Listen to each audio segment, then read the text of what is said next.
일봉은, 일봉 좋네요. 일단은 120-1의 상단, 여기 녹색선, 여기 보시죠? 120-1의 상단을, 좋네. 돌파한 이후에 조정을 했다가 그 고점을 넘어섰습니다.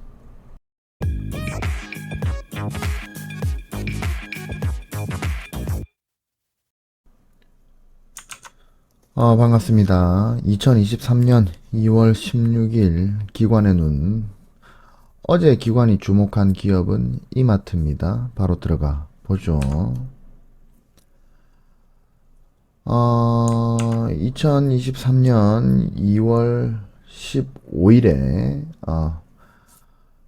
어제 목표 주가 상향 리포트는 총 17개가 나왔습니다. 17개 나왔고 그 중에서 이마트를 상향시킨 기관이 한국투자증권, 대신, 신한, 다올, 삼성, 현대차, 교보증권 이렇게 있습니다. 그리고 화요일에 하나투자증권이 이마트를 한번 상향을 시켰기 때문에 현재까지 총 이마트가 8회 언급이 되면서 이번 주에 지금 목표주가 상향 1위를 카카오를 제치고 1위를 달리게 됐습니다. 2위는 카카오, 3위는 공동으로 키움, 하이브, 동아ST, 네오위즈 이 순입니다. 넘어가 보죠. 일단 기간 분석을 살펴보면 2022년 4분기 실적이 일단은 연결 기준으로, 그러니까 이 그 자회사와 합한 기준으로는 매출액이 2022년 4분기 매출액이 전년 동기 대비 9%가 성장했다라고 이야기를 했습니다. 그래서 7조 4,753억 원이고 매출액이 영업이익은 전년 동기 대비 72.2%가 감소를 했다고 해요. 그래서 영업이익은 이게 매출이 7조인데 영업이익이 223억밖에 안 돼서 컨센서스 및 추정치를 약 60% 하회하는 실적을 기록했다고 했습니다. 근데 요게 제가 읽어보니까 뭐 이게 뭐 이마트 전체의 어떤 모기업의 사업에 그 적신호가 켜진 게 아니라 그 스타벅스에서 이제 원가가 좀 많이 상승을 하고, 근데 이게 전부 다 일회성 이벤트로 인해서 그 뭐라 그래야 되지, 그 원가가 좀 많이 올라갔다는 거예요. 그래가지고 요거는 이제 일회성 이벤트로 그 실적을 하회한 거, 추정치를 하회한 거기 때문에 기업의 펀더멘탈이 크게 흔들리지는 않는다고 합니다. 덧붙이자면 그 이마트 할인점의 이제 호조, 그러니까 할인점이 이제 잘 되는, 이제 잘 되고 있는 거. 그 다음에 마진이 좀 개선이 됐대요. 그래서 별도 이익으로는 이제 YOY가 391억 증익한 것이 긍정적인 요인이라고 합니다. 모 회사만 살펴보겠습니다. 별도 기준으로 보면은 22년 4분기에 총 매출액은 전년 동기 대비 4% 성장을 했고, 영업이익은 전년 동기 대비 92.6% 성장을 했습니다. 그러니까 그 모기업은 엄청나게 성장을 했는데 이제 자회사에서 영업이익이 많이 빠졌다. 근데 그거는 일회성 이벤트였다. 이렇게 얘기를 드릴 수 있겠습니다. 그리고 그 별도 기준으로 이제 이 GPM의 꾸준한 상승이라고 제가 적었는데, GPM은 이게 매출 총 이익률입니다. 요거를 조금 쉽게 말하면 이 매출액에서 매출액 빼기 매출 원가입니다. 그러니까 이게 올랐다는 말은, 이 GPM이 올랐다는 말은, 쉽게 말하면 마진이 좀 늘었다는 얘기예요. 마진이. GPM이 마진입니다. 그래서 마진이 늘었다. 그러니까 GPM이 상승하고 있다는 거는, 똑같은, 매출을 올려도 이 마진이 크다. 마진이 늘어나고 있다. 뭐, 그런 거를 의미한다고 여러분들 이해하시면 되겠습니다. 거기다가, 음, 이제 그, 객수가 이제 회복이 좀 되는, 손님 수가 회복이 되고 있대요. 그리고 이 경쟁 완화의 수혜까지 좀 누렸다고 코멘트를 했습니다. 어, 이제 2분기까지는, 2Q까지는 그 매출 총 이익률, 그러니까 GPM의 증가가 있었는데, 그럼에도 불구하고 그 인건비, 그 다음에 뭐 수수료, 지급 수수료,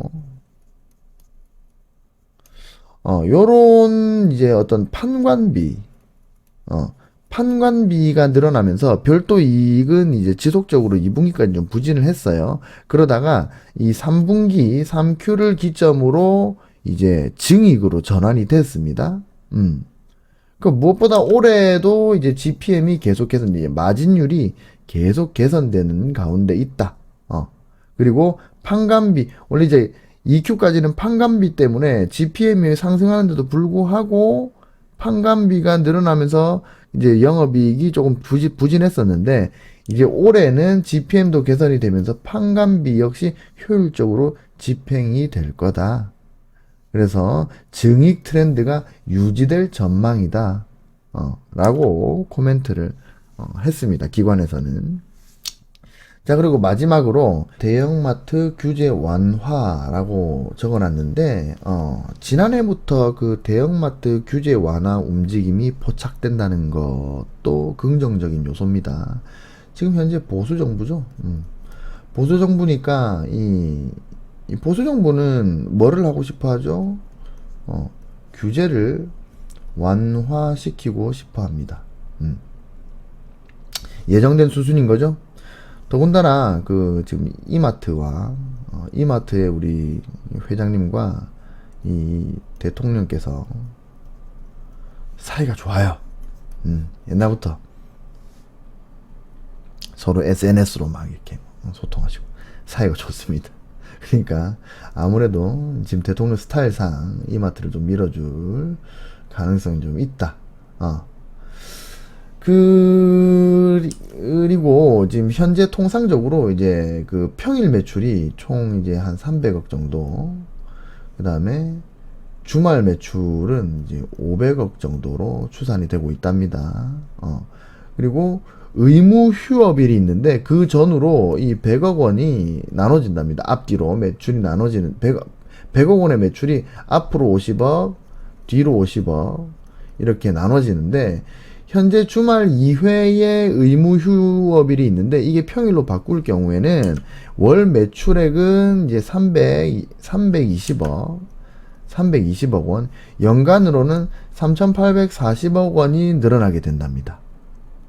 그래서 그 의무 휴업일이 지금 주말 2회의 의무 휴업일이 평일로 옮겨질 경우에는, 그러면은 지금 기존에 기존에 비해서 이 성장률이 한 3에서 4%포인트 정도 개선이 된다네요.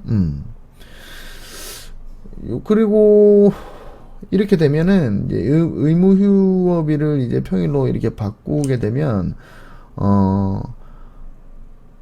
이 정도의 성장률이 개선이 되면서, 그 다음에 아까 제가 말씀드렸던 GPM과 이제 그 소폭의 변동비, 그러니까 뭐 수수료, 그 다음에 인건비, 왜냐면 그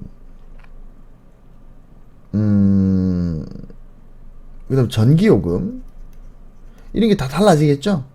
그 의무 휴업일이 이제 주말에서 평일로 바뀌면 이런 게 다 달라지니까, 이런 거를 감안을 하면 영업이익이 한 900억 정도 개선이 될 거라고 추정을 한대요, 기관에서. 그리고 요거는 2023년도 별도, 그리고 또 연결 기준 영업이익 추정치를 별도 기준으로는 31%를 영업이익을 상승시킬 수 있고, 그리고 연결 기준으로는 자회사 포함해가지고 24%를 상향시킬 수 있다고 합니다. 이제 대형마트의 규제 완화를 시키면. 아시겠죠? 뭐 일단 이 대형마트의 규제를 완화시킨다는 말은 뭐 지역상권, 뭐 소상공인, 그 다음에 뭐 전통시장 죽이겠다는 겁니다. 뭐 대형마트를 정확하게 말하면 대형마트를 살리겠다는, 대기업을 살리겠다는 거지. 근데 요렇게 하면은 아무래도 여기가 타격을 좀 받죠. 그러니까 이 어쩔 수 없는 거예요. 이게 보수 정권은 이제 대기업 중심의 낙수 효과, 뭐 그런 거를 이상향으로 가지고 있고, 이제 진보 정권은 아무래도 보수 정권보다는 서민한테 신경을 좀 많이 쓰죠. 기업을 좀 싫어하고 기업한테 돈을 많이 받아내려고 하고.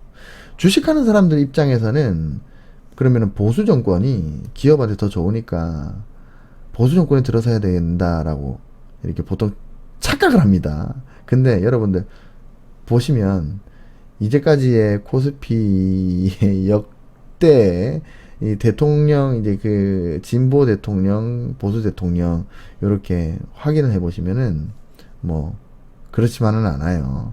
진보 대통령일 때 엄청나게 상승할 때가 많고 보수 정권 때 엄청나게 하락할 때가 많습니다.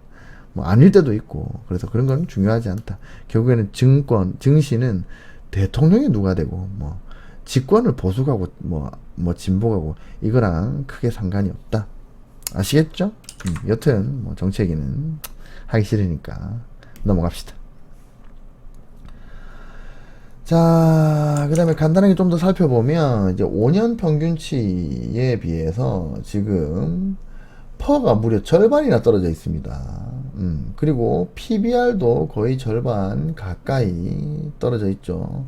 요 두 개를 합산한 게 이제 마법 공식이라는 게 있는데, 퍼가 낮고 PBR이 낮고 PER이 낮고 요 두 개를 이 두 개가 낮은 거를 이제 마법 공식이라고 합니다. 이게 마법 공식으로는 아주 최고의 저평가 구간이라고 저는 봐요.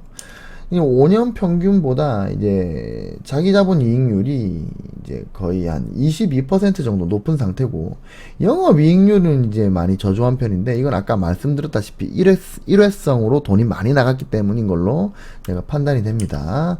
빨리 넘어가 봅시다. 밴드 차트를 보면은 뭐 살벌하게 저평가 구간입니다. 지금 퍼가 지금 요렇게 올랐다가 2까지 떨어져 있죠. 여기서 이제 반등을 조금 했는데, 지금 퍼가 2.7배에서 뭐 6.9배 사이 퍼가 지금 몇이고 3.12배. 저 여기 아주 하단에 있습니다. 그죠? 그리고 PBR 같은 경우에도 지금 0.2배입니다. 0.2배. 2배도 아니고 0.2배에서 반등했어요. 지금 0.3배가 안 돼요. PBR이 0.29입니다. 와. 이건 순자산 대비 시총이 엄청나게 낮다는 겁니다. 저는 이런 기업들 너무 좋아해요. 이런 기업들은 물론 여기 이렇게 빠질 수 있어요. 이렇게 빠질 수도 있는데, 근데 이거는 장기적으로 갖고 있으면은 이건 무조건 돈을 버는, 장기적으로 봤을 때 무조건 돈을 벌 수밖에 없는 그런 구조의 기업이다. 이런 걸 보고 저평가라고 합니다. 물론 뭐 에비타나 뭐 여러 가지 다른 뭐 PSR 뭐부터 시작해가지고 다른 것도 많이 이제 저평가를 이제 확인하는데 많이 보지만, 뭐 그래도 뭐 PER, PBR 뭐 그다음에 ROA 요 정도만 봐도 뭐 괜찮아요. 여튼 많이 저평가가 돼 있다. 밴드를 확인해 보니까. 자, 근데 컨센서스는 2022년 영업이익이 엄청나게 빠졌죠. 전년 대비 영업이익이 엄청나게 빠졌는데, 요거는 이제 아까 말씀드렸다시피 일회성으로 이제 뭐 돈이 좀 많이 나간 거고, 그래도 2023년, 그리고, 잠이 오네요. 2023년, 그 다음에 2024년, 요렇게 해가지고, 회복을 넘어서 2021년보다 더 높은 수준을 상회할 것으로 보이고, 매출도 꾸준히 상회할 것으로 추정하고 있습니다. 다만 지배주주 순이익이 이렇게 2022년도에 비해서 2023년, 2024년이 좀 지배주주 순이익이 좀 빠질 거라고 예측하고 있는데, 근데 이거는 보면 2021년이 좀 특별했던 거예요. 2022년이 여기구나. 여기 보시면 지배주주, 다시, 지배주주 순이익이 잠 오는 갑네, 이게. 지배주주 순이익이, 2022년도에 8,900, 지금 근데 이제 3,200, 4,100, 이렇게 많이 떨어지죠.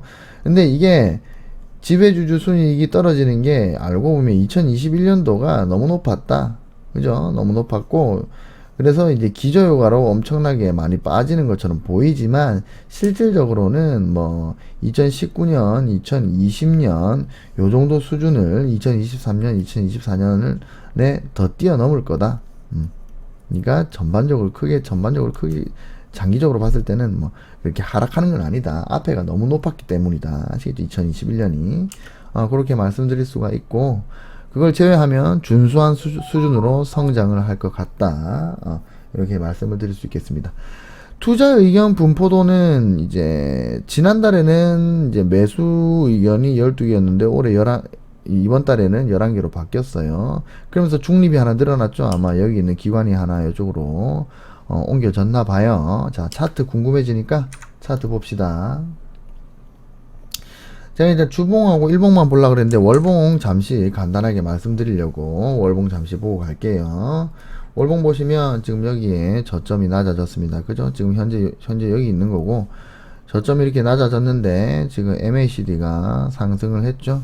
그리고 RSI도 상승을 했습니다. 뭡니까? 강세 다이버전스죠.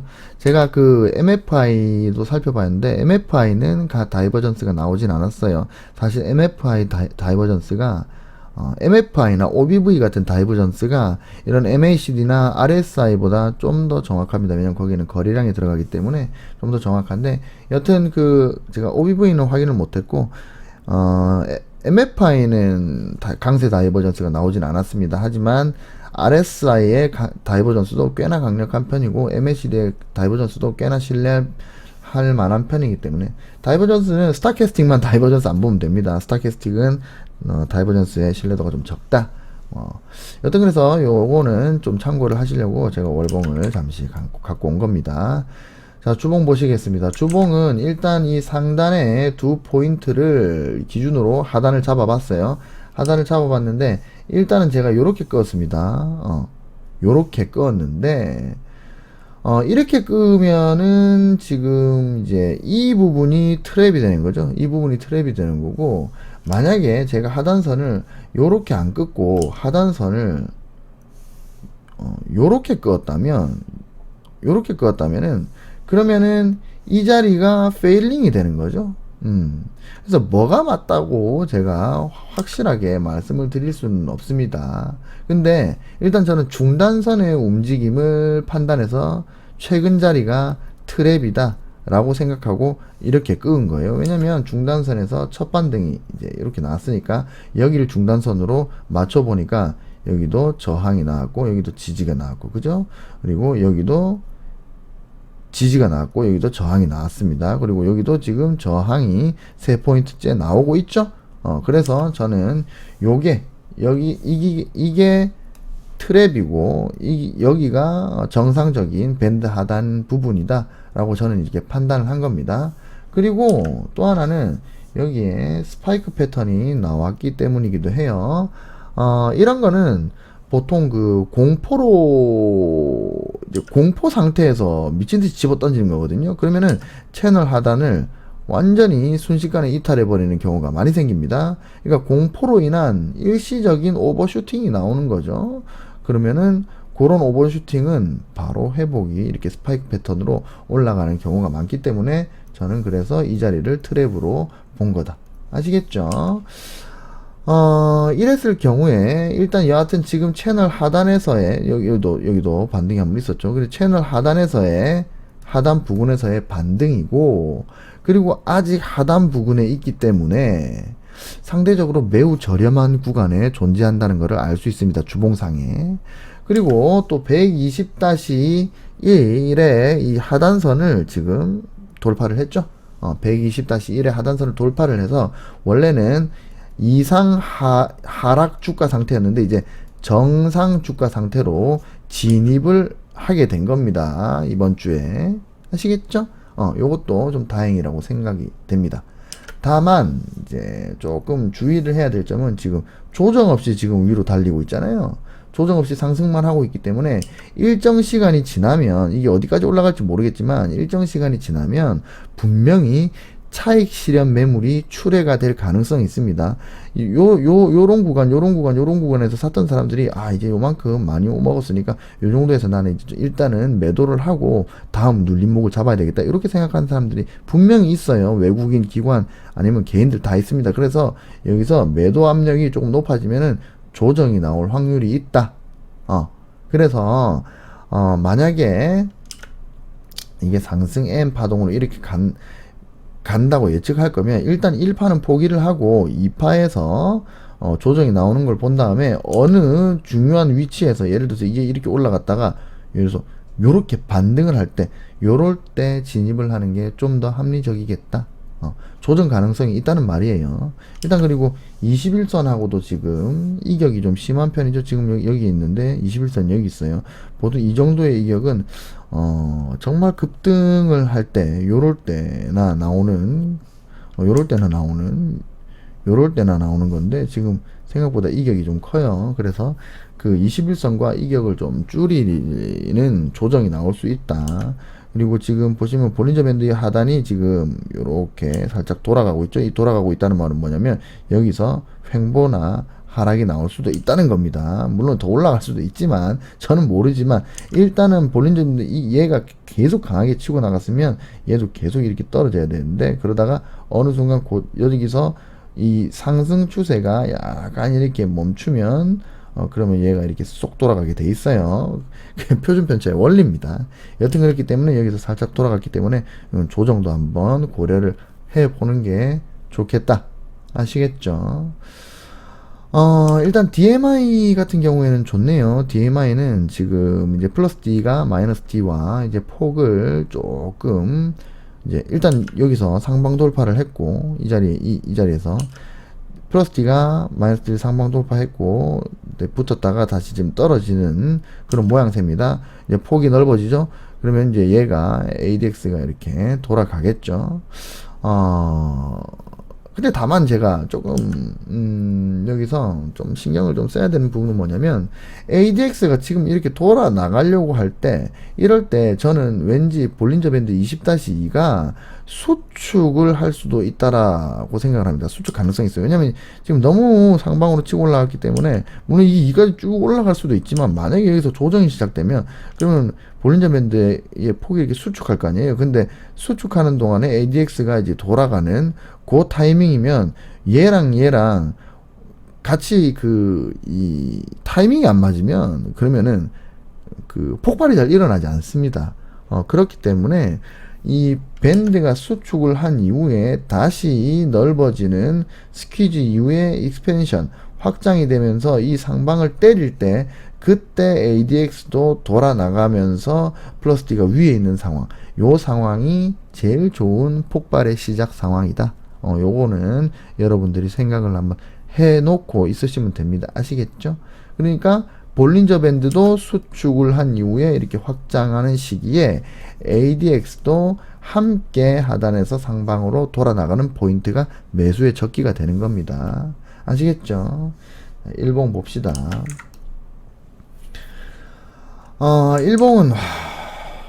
일봉 좋네요. 일단은 120-1의 상단, 여기 녹색선, 여기 보시죠? 120-1의 상단을, 좋네. 돌파한 이후에 조정을 했다가 그 고점을 넘어섰습니다. 넘어섰어요. 보통 저는 이런 자리에서 매수를 합니다, 저는. 이거를 돌파를 한 이후에 응축을 하고 그 매물대를 돌파를 해버렸네요. 그럼 만약에 저 같은 경우에는 여기서 매수를 하잖아요. 그러면은 120-1이 이탈되지 않으면 계속 홀딩을 해 나가는 겁니다. 아시겠죠? 만약 이게 상승이 계속 이어진다면 120-1이 이렇게 올라갈 거거든요. 그러면 주가도 이렇게 이게 이탈이 안 된다면, 그리고 이탈될 때 자르면 여기서 이만큼 먹는 거지. 그죠?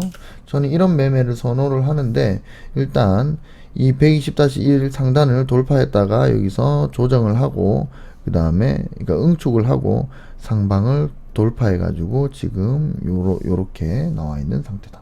매우 좋은 상태다. 어제 시장이 그 개판이었는데도 5%나 상승을 했어요. 놀랍네요. 이마트. 자, 그리고 일단은 하락 추세선을 이제 여기에 여기 이제 저항받은 이 포인트하고 여기에 이제 지지받은 이 포인트를 그 근거로 해가지고 보라색으로 하락 추세선을 그어봤습니다. 지금 보이시는 이거예요. 지금 요렇게 하나 끄은 거하고 그 다음에 요렇게 하나 끄은 겁니다. 요게 뭐 신뢰도가 정확하게 뭐 있다라고 확신하지 못하지만 그래도 여기 보라색 중단선에서 반등이 나오고 저항이 나오고 저항이 나오고 저항이 나오고 저항이 나오고 그거를 뚫어냈기 때문에 그렇기 때문에 중단선에서 움직임이 지지와 저항이 나왔기 때문에 일단 저는 이게 좀 신뢰를 그나마 할 수 있지 않을까라고 생각을 해서 채널 이렇게 그은 겁니다. 근데 이것도 이 중단선을 상방 돌파를 어제 했네요. 이 더러운 장에서, 어제 같은 더러운 장에서. 아, 대단한데, 이마트 어제 대단했는데. 자, 그리고, 제가 단기 상승 채널을 이 하단의 이 두 포인트와 상단의 두 포인트 이거 가지고 끄었습니다. 끄으니까 지금 빨간색으로 단기 상승 채널이 지금 저점을 높여가고 있으니까 요렇게 또 요렇게 그어졌는데 어제 그러니까 요렇게 상승 채널의 상단을 제가 끈 그거를 또 돌파를 했죠. 그죠? 그리고 지금 20-2의 볼린저 밴드의 폭이 지금 스퀴즈에서 익스펜션이 되고 있는 모양새입니다. 이렇게 좁아졌다가 넓어지고 있죠. 지금 볼린저 폭이 좁아졌다가 넓어지고 있고 좁아졌다 넓어지고 있는데 상단을 강하게 때렸습니다. 그러면서 지금 플러스 D가 마이너스 D랑 폭을 넓히면서 그 다음에 ADX도 돌아나가는 야, 이 차트 좋은데? 차트가 괜찮네. 그리고 여기는 안 보이지만 어제 241선도 돌파가 됐어요. 241선이 이게 아마 이렇게 뭐 이렇게 지나가고 있을 건데 근데 그거를 어저께 돌파를 했습니다. 다만 아직 요 자리 아니지. 요 자리가 이 241선이 아까 어떻게 돼 있더라. 241선이 241선이 어떻게 돼? 잠깐만. 이렇게 아니지. 요렇게 가서 요렇게 가고 있어. 요렇게 해서 요렇게 되고 있던가? 요렇게 되고 있어요. 더 위에인가? 하여튼 요렇게 되고 있는데 뭐냐면 241선이 아직도 하방으로 내려오고 있습니다. 여기는 잘 모르겠고 하여튼 241선이 이렇게 하방으로 내려오고 있어요. 그러니까 241선이 이렇게 돌아 나가지 못한 상태다. 아직은 초입이다. 초입. 이렇게 볼 수가 있습니다. 완벽하게 수렴이 되진 않았다. 그럼에도 불구하고 차트가 지금 좋은데 왜냐면 지금 이제 지금 요 라인에까지 지금 왔는데 지금 여기에 매물을 소화한 거잖아요. 지금 이 매물을 소화를 하면 그 다음 매물대는 여기인데 지금 여기가 얼마야? 136,000원인데 13만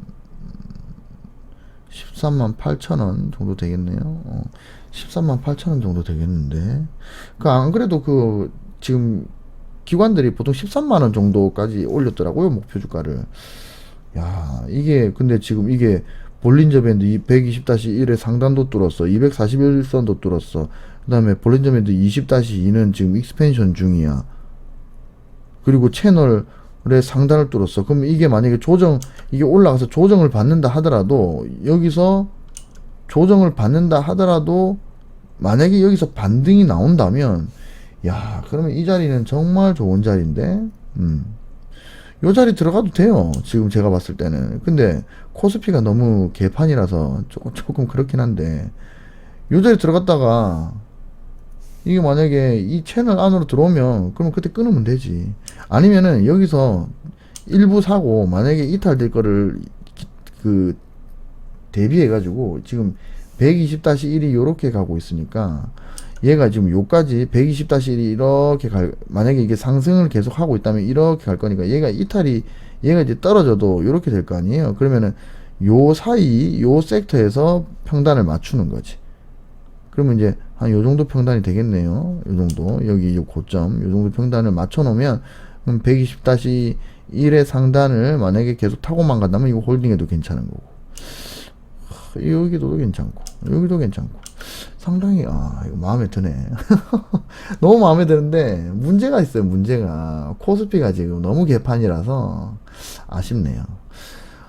제가 이 자료를 준비하는 시간이, 아까 준비했던 시간이 아까 새벽 5시 41분이었어요.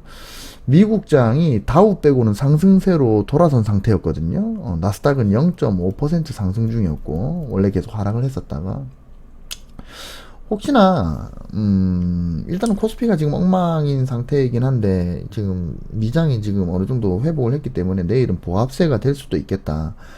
그래서 혹시나 여러분들 중에 이게 나는 코스피가 엉망이라도 이거 들어가겠다 하시는 분들은 기준 잘 잡으시고 손절 라인 철저하게 생각하시고 진입하시기 바랍니다. 일단 제가 이 영상을 내일 장이 끝나고, 그러니까 오늘 2월 16일 장이 끝나고 나서 이 영상이 올라가기 때문에 이 뒤에 이게 이만큼 빠져 있을 수도 있고 이게 더 올라갔을 수도 있죠. 근데 이게 만약에 더 올라갔다면 그러면 다음에 조정 이후에 눌림목을 좀 기다리시고, 만약에 이게 바로 떨어졌다면 그러면은 이 고점이나, 그러니까 여기 지지를 기대할 수 있는 직전 고점이나, 아니면 이게 만약에 요만큼 떨어졌다면 그럼 직전 고점이나, 아니면은 지금 여기 단기 상승의 채널의 상단이나, 아니면은 여기 120-1의 상단이나, 요 세 개 정도를, 기준으로, 손절 기준으로 잡아가지고 진입하시는 것도 나쁘진 않겠습니다.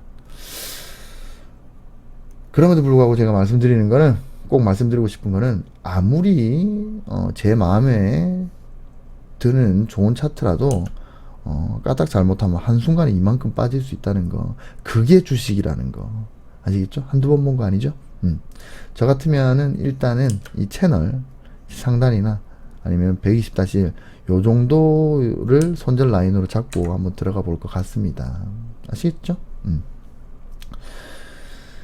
자, 이렇게 해서 오늘 기관에서 가장 많은 목표 주가를 상승시킨 이 이마트에 대해서 좀 알아봤습니다. 차트상으로는 제가 선호하는 상태이긴 합니다만, 코스피가 지금 저는 조금 우려되는 상황이라서 솔직히 잘 모르겠다. 그래서 손절 철저히 하실 수 있으신 분들은 분할로 들어가시는 것도 뭐 나쁘진 않겠다.